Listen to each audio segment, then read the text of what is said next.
Assalamualaikum warahmatullahi wabarakatuh. Perkenalkan, saya Irma Sutiani, calon guru penggerak Angkatan 7 dari SMP ITL Madinah, Kabupaten Bogor. Pada kesempatan kali ini, saya akan mengamati praktek coaching yang akan dilakukan oleh Bu Lia Malia sebagai coach dan Pak Andi Suhadi sebagai coachee. Berikut praktik coaching yang akan dilakukan. Selamat menyaksikan. Assalamualaikum warahmatullahi wabarakatuh, Ibu. Waalaikumsalam, Bu Lia. Hari ini Bu Lia jadi akan melaksanakan coaching. Iya, Bu, betul. Hari ini akan diadakan coaching bersama Pak Andi, Bu. Oke, baiklah kalau begitu saya akan tanya-tanya dulu ya sebagai tatapan praobservasi. Baik, silakan, Bu. Oke, bagaimana Bu untuk rubrik penilaian yang akan digunakan dalam praktik coaching itu apa saja ya? Bu. Rubrik penilaian yang diambil itu saya ambil dari sesuai alur kita ya, Bu, yang berisi tentang tujuan, identifikasi, rencana aksi, dan juga tanggung jawab di situ, Bu. Oke, jadi rubrik penilaian sesuai dengan alur tirta ya, Bu. Iya, betul. Kira-kira kompetensi coaching apa yang ingin Ibu kembangkan?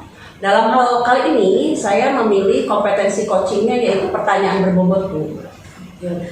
Pertanyaan berbobot ya. Jadi bagian kompetensi mana yang spesifik yang ingin Ibu observasi sebagai coaching?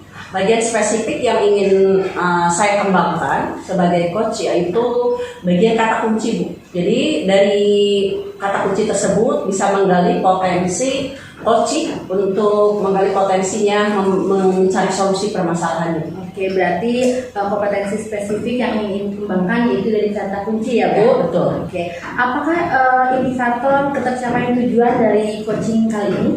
Indikator ketercapaian tujuan dari coaching ini yaitu sesuai alur kita ya, Bu. Kemudian potensinya biar coach itu bisa mengembangkan potensinya untuk memecahkan permasalahan sendiri. Seperti itu, Bu. Baik, Bu, kalau begitu selamat melakukan coachingnya, Bu. Terima kasih banyak, Ibu. Assalamualaikum, Bu Lia. Waalaikumsalam warahmatullahi wabarakatuh, Pak Andi. Gimana nih kabarnya Pak Andi? Kok sepertinya agak-agak loyo begini? Ada apa nih, Iya, Pak? Bu, alhamdulillah sih sehat. Cuman saya ini agak bete, Bu. Saya barusan habis ngajar dari kelas 10. Oh, itu anak-anak kayak kurang minat pelajaran saya. Bahkan ada yang sampai tidur, Bu. Ya memang cuma 3-5 menit sih. Keburu-ketegur, tapi saya beda banget mau emosi gimana gitu ya. Iya, betul. Ya saya jadi merefleksi diri sendiri nih, apa nih yang salah sama saya gitu. Ya mudah-mudahan ketemu Bu Lia, diskusi sama Bu Lia, saya bisa menemukan solusinya gimana nih. Ya mudah-mudahan ya, Pak. Jadi tujuan obrolan kita hari ini apa yang kira-kira Bapak inginkan dari obrolan kita hari ini, Pak? Ya saya inginnya yang pertama curhat ya, Bu ya. Iya. Yang kedua apa sih dari yang kurang gitu dari pelajaran yang saya ajar gitu, supaya anak kurang minat seperti itu gitu, Bu. Iya. Berarti Bapak harus mengidentifikasi dulu ya, Pak ya. Kira-kira penyebabnya apa tuh, Pak? Anak-anak sampai kurang fokus gitu ya, sampai ada yang tidur juga, bahkan terkesan kurang bersemangat di pelajaran Bapak. Kira-kira Bapak tahu nggak penyebabnya apa? Mungkin ya, Bu ya, mungkin ya karena mata pelajarannya juga sulit. Kemudian anak-anak juga udah siang sih, saya mata pelajaran jam 1 sampai jam 4. Kemudian anak-anak juga mungkin jenuh kali ya, udah belajar dari pagi gitu.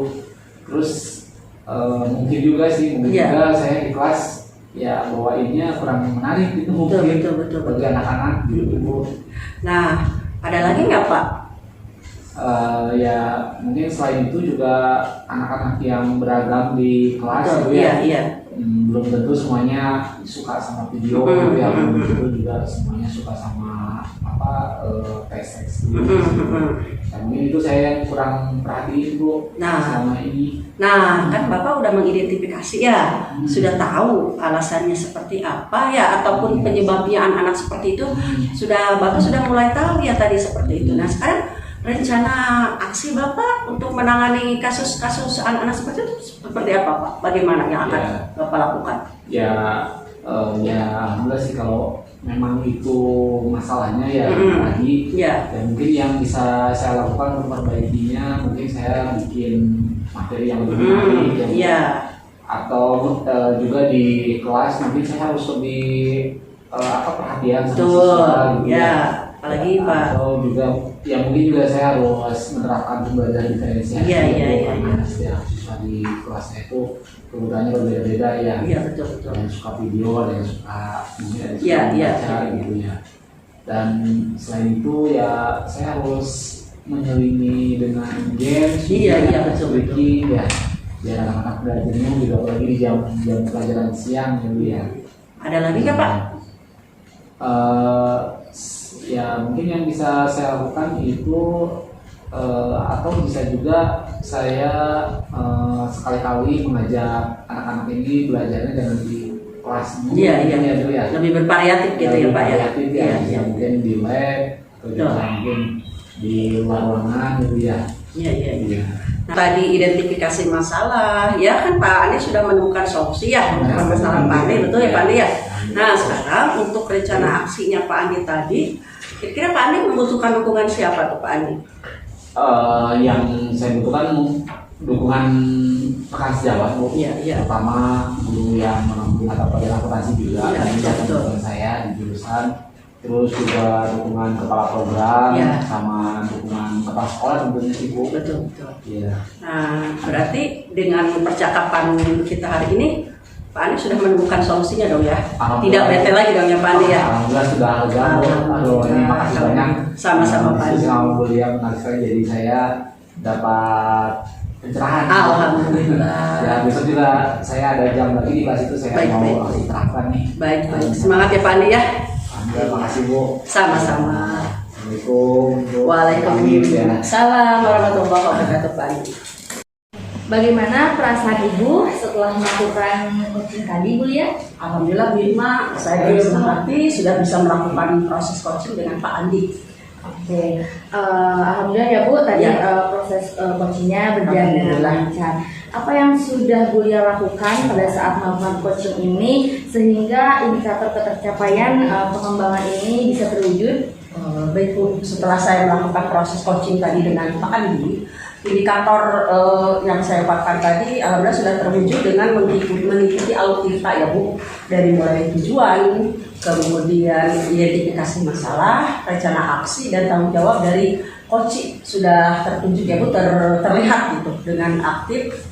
Beliau juga sudah mampu mengajukan ide-idenya untuk permasalahan-permasalahan yang beliau hadapi. Ya Bu, saya lihat juga Ibu tadi sudah bisa berperan dengan aktif dan bagaimana Ibu Lia bisa menceritakan masalahnya dan menemukan solusi ya Bu. Tadi saya lihat Pak Andi sudah menemukan solusinya. Baik ya. Nah, baik Bu, saya lihat juga tadi Bu Lia sudah hadir penuh dan berperan aktif menggali dengan mengajukan beberapa pertanyaan-pertanyaan ya, pertanyaan-pertanyaan berbobot sehingga Ibu tidak kesulitan lagi mencari kata-kata kunci. Ya, betul. Nah, untuk kedepannya nih Bu, kompetensi apa kira-kira yang akan Bu Lia kembangkan? Kalau saya sendiri ingin mengembangkan kompetensi di mendengarkan dengan aktif. Mendengarkan dengan aktif ya, Ya, bagus betul. ya itu. Tetap semangat ya Bu, semoga Terima kasih ya kedepannya Ibu bisa atas berjalan perhatiannya lancar. hari ini. Terima kasih banyak ya Bu ya. Sama-sama Bu, sukses selalu. Assalamualaikum Ibu. Waalaikumsalam.